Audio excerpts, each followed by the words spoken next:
엄마, 이번 주에 집으로 내려갈까 하는데 바쁜 일 없으시죠? 나야 바쁜 일이 뭐가 있니? 우리 아들 내려온다고 하면 일이 있어도 다 비워야지. 진짜 오랜만에 오네. 뭐 먹고 싶은 거 있어? 난 그냥 엄마 집밥이 제일 좋지. 근데 엄마, 이번에 나랑 같이 내려갈 사람이 하나 더 있는데? 누구? 친구 데려오려고? 그것도 좋지. 너 방 치워놓을 테니까 같이 하루 자고 가. 아니, 친구는 아니고 작년부터 만나는 사람이 있는데 이제 결혼해서 같이 살까 해요. 여자친구 부모님한테는 얼마 전에 인사드렸고 이제 엄마한테 인사드리려고요. 그래? 나야 좋지. 뭐 하는 사람이야? 나이는 몇 살인데? 그건 차차 말씀드릴게요. 엄마만 좋다고 하시면 바로 상견례 날짜부터 잡으려고요. 나는 우리 아들 좋다고 하면 무조건 환영이지. 장가 보낼 때 보태려고 열심히 돈 모아뒀는데 신혼집은 엄마가 다 책임질 테니까 아무 걱정하지 마라. 에이, 나 엄마한테 손 안 벌려도 돼요. 나도 열심히 일해서 모아놓은 돈도 있고 여자친구네 집이 엄청 부자라서 그런 거 아무것도 필요 없다 하시더라고요. 그래도 아들 장가 보내는데 내가 보태줘야지. 그러려고 지금까지 열심히 돈 모았는데. 진짜 괜찮아요. 아무튼 주말에 여자친구랑 같이 내려가니까 모처럼 엄마 솜씨 발휘해서 맛있는 음식 준비해주세요. 그건 걱정 마라. 내려온 김에 하루 자고 갈 거지? 아직 결혼 안 했으니까 방 따로 써야겠네. 너 방이랑 작은 방 정리해둬야겠다. 아니에요. 그럴 필요 없어요. 여자친구가 호텔 예약해놨다 하더라고요. 저희는 거기에서 자면 돼요. 호텔? 돈 아깝게 무슨 호텔이야? 그냥 우리 집에서 하루 자고 가면 될 것을. 엄마 불편하실 거라고 그냥 밖에서 자자 하던데요. 저도 그게 나을 것 같아요. 그래 알았다. 그럼 내려올 때 연락하고. 저는 일찌감치 남편을 먼저 떠나보내고 여자 혼자의 몸으로 아들을 길러냈습니다. 식당 일부터 시장, 막노동 안 해본 일이 없을 정도였고 지금은 운이 좋게도 작은 식당을 운영하며 먹고 살고 있어요. 아들 대학까지 다 뒷바라지하고 서울에 취직했길래 전세방도 마련해 주었습니다. 아들에게는 그 무엇을 해줘도 아깝지 않았어요. 시간이 어찌나 빠른지 벌써 아들은 30대 중반이 되어 결혼할 여자가 생겼다며 제게 소개를 시켜주었습니다. 아들보다 2살 연상이었던 그 여자는 집안이 엄청난 부자였어요. 그쪽 부모가 건물을 여러 채 가지고 있었고 부모 건물에서 카페와 식당, 호프집 등 여러 개의 가게를 경영하는 아가씨였습니다. 능력도 좋고 수완도 좋았지만 첫인상이 조금 쌀쌀맞아 보였어요. 하지만 아들이 좋다고 하니 결혼을 축하해 줄 수밖에 없었습니다. 얼마 후에 상견례를 하게 되었는데 그쪽 집안에서 우리 아들에게 모든 것을 다 물려주겠다며 다니던 직장도 그만두고 가게 운영하는 일을 배우라 하더군요. 열심히 공부해서 좋은 대학 졸업하고 어렵게 들어간 직장이라 그만두는 것이 저는 아까웠지만 아들의 의사는 확고했습니다. 저도 그런 아들의 행복을 위해 아무런 불만 없이 선택을 지지하고 응원해 주었죠. 그런데 그쪽에서 신혼집부터 모든 결혼식에 대한 준비를 자기들이 다 알아서 할 테니 제 도움은 일절 필요 없다고 하더라고요. 저도 아들 결혼을 위해 모아둔 돈이 있는데 하다못해 집 구할 때 보태겠다고 했더니 이미 자기들 가진 아파트에서 살게 하면 되니 걱정 말라는 대답이 돌아왔습니다. 아니 아무리 그래도 그렇지. 아들 장가 보내는데 내가 아무것도 안 해주는 게 말이 되니? 엄마, 진짜 이런 기회 없다니까? 그 사람들은 엄청 부자야. 서울에 아파트도 몇 채씩 가지고 있어서 그냥 아무데나 골라서 들어가 살면 그만이라 하더라고. 혼수도 여자친구가 원하는 브랜드가 있으니까 알아서 하겠대. 그냥 나는 몸만 들어가면 돼. 그럼 너 차라도 한 대 뽑아주랴? 괜찮아. 차도 여자친구가 3대나 갖고 있으니까. 그 중에 하나 타고 다니면 돼. 아무리 부잣집에 장가 보낸다고 하지만 그래도 내가 뭐라도 해주고 보내야 하는데. 걱정하지 말래도. 그냥 엄마 그 돈은 아껴서 엄마 노후에 보태. 먹고 싶은 것도 먹고 좋은 옷도 사 입고 알겠지? 내가 이 나이에 그래봐야 뭐하니? 살다 보니 세상에 공짜는 없더라. 너무 해주는 걸 넙죽넙죽 받기만 하면 안 돼. 여자친구가 집안의 외동딸이라서 원래 사위 들어오면 다 물려주려고 했었대. 엄마 조금만 기다려. 내가 금방 호강시켜 줄 테니까. 나는 괜찮으니까 너만 행복하게 살면 돼. 아들이 결혼하는데 아무것도 저는 해줄 것이 없었습니다. 집도 필요 없고 차도 필요 없고 돈으로 준다고 해도 싫다는 겁니다. 저는 아들 장가 보낼 때 전세금이라도 보태주려고 모아놨던 2억을 그냥 아들 앞으로 된 통장을 만들어 넣어두었어요. 아무것도 필요 없다고 하니 얼마 후 그냥 그렇게 결혼을 하게 되었지만 저는 마음 한구석이 자꾸 찝찝했습니다. 워낙 돈이 많은 집안들은 이렇게도 결혼을 하는구나 싶었죠. 하지만 아들이 결혼을 하고 얼마 후 저는 뭔가 잘못되었다는 걸 알게 되었어요. 다음 주에는 한번 내려올 수 있니? 너희 아버지 기일인데. 엄마 미안해요. 일이 너무 바빠서 못 내려갈 것 같아요. 어차피 조금 있으면 엄마 생신이니까 그때 내려갈게요. 그래, 바쁘면 어쩔 수 없지. 다음에 한가해지면 한번 내려와라. 아빠 납골당에라도 같이 가자. 내 생일에는 굳이 내려올 필요 없어. 이 나이 먹고 무슨 생일까지 챙기니?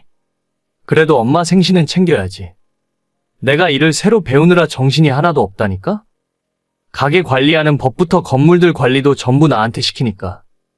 신경 써야 할 게 한두 가지가 아니야. 부자들이 그냥 가만히 놀면서 부자가 된 게 아니더라고. 세상에 거저 이루는 일이 어디 있겠니? 열심히 해. 장인 장모 눈밖에 나지 않게. 우리 아들은 똑똑하니까 금방 일 배우고 예쁨 받을 거야. 안 그래도 장인어른이 일 잘한다고 좋아하시더라고요. 엄마, 생각난 김에 용돈 좀 보내드릴게요.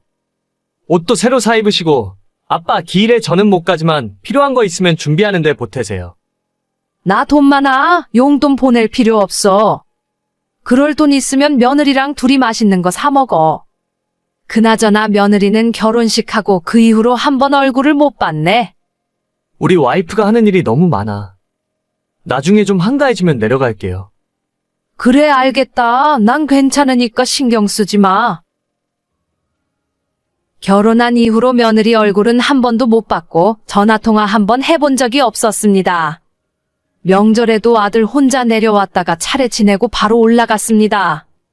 매달 한 번씩 넉넉한 금액의 용돈을 보내주곤 했는데 저도 알아서 돈 잘 벌고 먹고 사는데 문제가 없어요.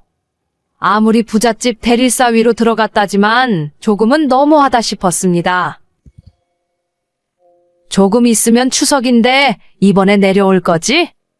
엄마 미안해요. 이번 추석은 못 내려갈 것 같아. 장인장모 모시고 해외여행 좀 다녀올게요. 너 올해 한 번도 안 내려온 거 아니? 지난 설에도 바쁘다며 안 왔고 아버지 기일에도 안 내려왔잖아. 엄마, 장인어른이 나를 엄청 좋아하셔. 이번 기회에 예쁨 받아야 빨리 나한테 다 물려주실 거 아니야?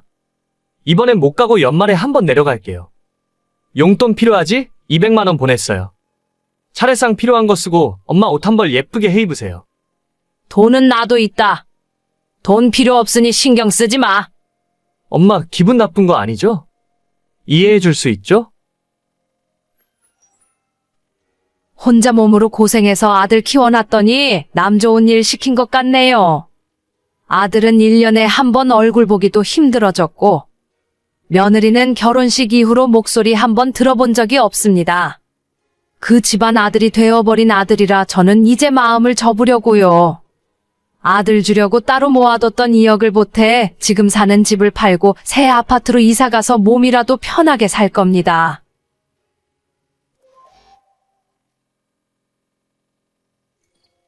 여보, 내가 이런 것까진 이야기 안 하려고 했는데 당신이 좀 해도 너무한 것 같아서 요즘에 우리가 잘 때 전기장판까지 틀고 자는데 굳이 보일러까지 틀어야 해? 갑자기 그게 무슨 소리야? 요즘 일기예보도 안 봐? 한파주의보래잖아. 1월 한겨울에 보일러도 안 틀고 사는 사람이 어디 있어? 어젯밤에 영하 10도가 넘었다고? 아니 그러니까 전기장판 하나 틀면 됐지. 무슨 보일러 난방까지 트냐고.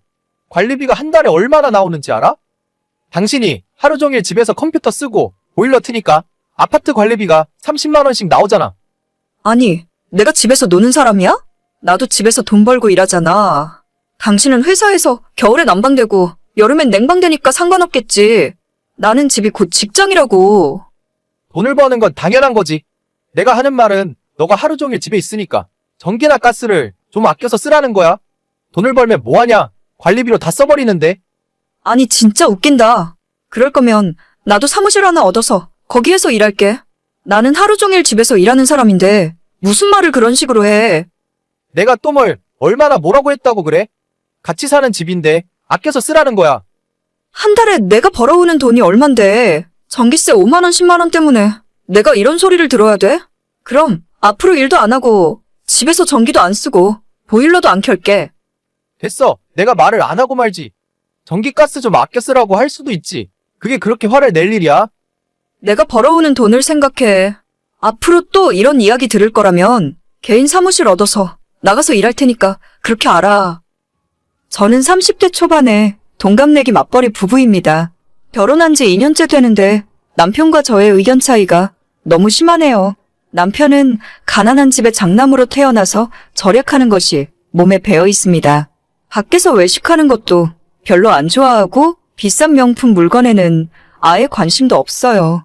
결혼한 지 벌써 2년이 넘었는데 아직까지 남편은 차도 한 대 없습니다. 보통 남자들은 다들 차를 좋아하지 않나요? 남편에게 중고차라도 한 대 사라고 했더니 나중에 아이를 낳고 차가 필요하게 되면 그때나 생각해보겠답니다. 취미생활도 없고 휴일에는 집안 소파에 누워서 하루 종일 TV만 봐요. 그게 돈이 가장 안 드는 일이라는 것이 그 이유입니다. 요즘 남자들답지 않게 성실하고 절약하는 모습이 좋아서 결혼했는데 같이 살아보니 완전 자린고비도 이런 자린고비가 없더라고요. 온 집안에 전기란 전기는 다 끄고 다니는 바람에 저녁 8시부터 저희 집은 컴컴한 어둠 속에서 살고 있습니다. 화장실 변기에도 물 채운 페트병을 넣어놓는 바람에 수압이 약해서 막히는 경우가 많아요. 제가 너무 답답해서 막힌 변기 뚫는 시간과 청소하느라 드는 물이 더 아까우니까 제발 그런 짓 좀 하지 말라고 해도 평생 이렇게 살아온 사람이라서 제 말을 무시합니다. 다른 건 다 이해하고 넘어가겠는데 겨울에 난방 안 떼고 여름에 냉방 못하게 하는 건 정말이지 미치고 팔짝 뛸 노릇이에요. 저는 맞벌이를 하고 있긴 하지만 하루 종일 집에만 있는 사람입니다. 결혼 전에는 저도 직장으로 출퇴근을 했었지만 2년 전부터 그놈의 전염병 때문에 자택근무로 일이 전환되었고 집에서 일을 하다 보니 제가 가진 기술로 회사 업무만 보는 것이 아니라 외부에서 일을 받아서 프리랜서 일도 같이 하고 있어요. 지금은 오히려 회사에서 주는 월급보다 프리랜서로 버는 돈이 더 많은 수준이고 아마 올해 말이나 내년쯤에는 아예 회사를 그만두고 저 혼자 사업자를 내서 일을 하려고 계획하고 있습니다. 그러다 보니 제가 24시간 집에 있는 경우가 많고 당연히 전기도 예전보다 더 쓰고 있죠.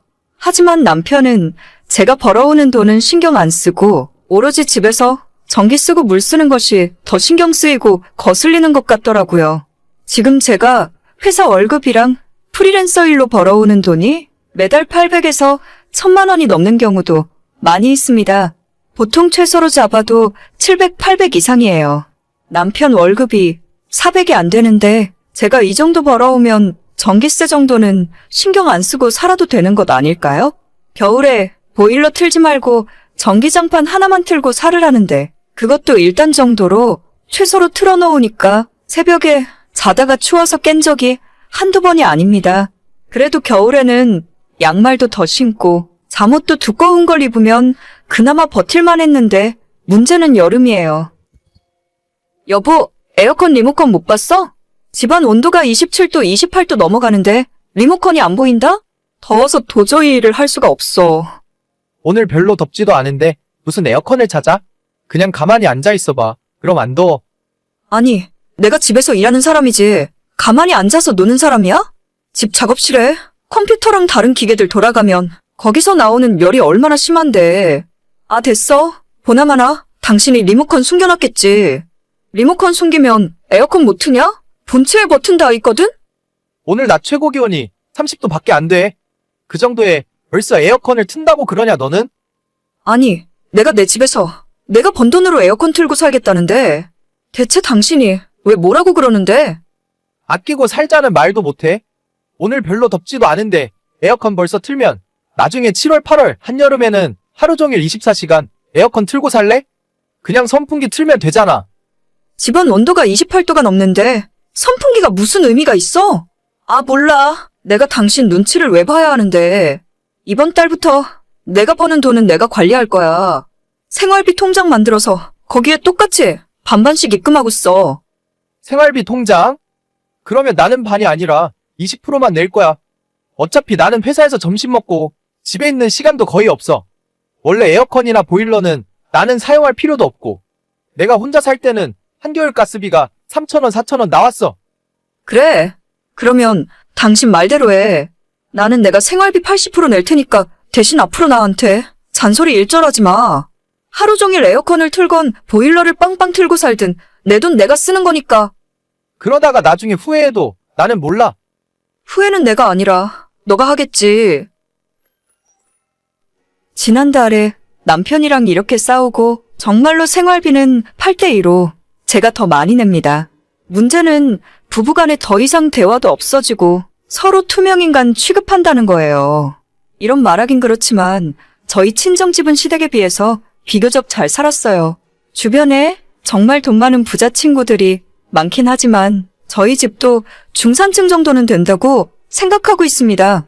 제가 예전 학창 시절부터 결혼하기 전까지 돈 때문에 스트레스 받았던 적은 거의 없었던 것 같아요. 특히 부모님들이 제 앞에서 돈 때문에 싸운 적은 한 번도 본 적 없고 난방이나 에어컨을 고민하고 사용해 본 적도 없습니다. 항상 부모님 두 분은 생활비로 쓰고 넘칠 만큼 많은 돈을 벌어오셨고 제 생각도 집에서 스트레스 받으며 악착같이 아끼고 살 바에야 일을 더 많이 해서 돈을 더 벌어오면 된다는 생각이거든요. 제가 한 달 내내 에어컨 안 틀고 땀 뻘뻘 흘리며 아껴봐야 전기세는 2만 원, 3만 원 차이예요. 그만큼 일을 더해서 10배, 100배 더 많이 벌어오면 되는 문제 아닌가요? 결혼할 때도 저희 친정에서 1억 보태주셨고 시댁에서는 한 푼도 해주지 못하셨죠. 그래서 그런지 처음부터 남편은 기울어진 결혼에 자존심이 많이 상해 있었고 그것 때문에 더 생활비로 잔소리를 하고 있는 것 같습니다. 부부간에 서로 대화도 없어지고 돈도 따로 관리하기 시작하니까 대체 이 결혼 생활을 계속해야 할 이유를 하나도 모르겠어요. 저는 평생 남편의 자린고비 정신을 이해할 수 없을 것 같고 남편도 저를 전기 하나도 아낄 줄 모르는 낭비 심한 여자라고 생각하겠죠. 어제는 결혼 후 처음으로 남편과 이혼에 대해서 진지하게 이야기를 나눴습니다. 제 입에서 먼저 이혼 이야기가 나오니까 남편이 적잖이 당황을 하더라고요. 뒤늦게 본인이 실수한 것 같다면서 앞으로는 생활비로 잔소리하지 않겠다고 다시 예전처럼 살자고 하며 이야기하는 남편을 보면서 아무런 생각이 들지 않았습니다. 저는 남편에게 완전히 마음이 떠나버린 것 같아요. 2년 동안 절약이 아닌 구질구질한 남편의 모습을 보면서 실망하는 마음이 많이 쌓여 있었거든요. 남편 눈치 보느라 여행은커녕 외식다운 외식을 해본 적이 언제인지 기억도 나질 않네요. 돈 쓰기 싫어서 아무것도 안 하는 사람이 대체 연애는 왜 했고 결혼은 왜 했는지 모르겠네요. 더 늦기 전에 남편과 이혼 이야기 마무리하고 제 인생 다시 예전으로 돌려놓을 생각입니다. 혼자 살면 가스비 3,000원 나온다고 했었지? 앞으로 다시 혼자 살게 될 텐데 가스비 전기세 적게 나와서 참 좋겠네. 평생 그렇게 에어컨 한 번 안 틀고 아끼면서 열심히 살아라. 오늘의 사연은 여기까지입니다. 구독과 좋아요, 알림 설정은 많은 힘이 됩니다. 다들 행복하시고 좋은 하루 되세요.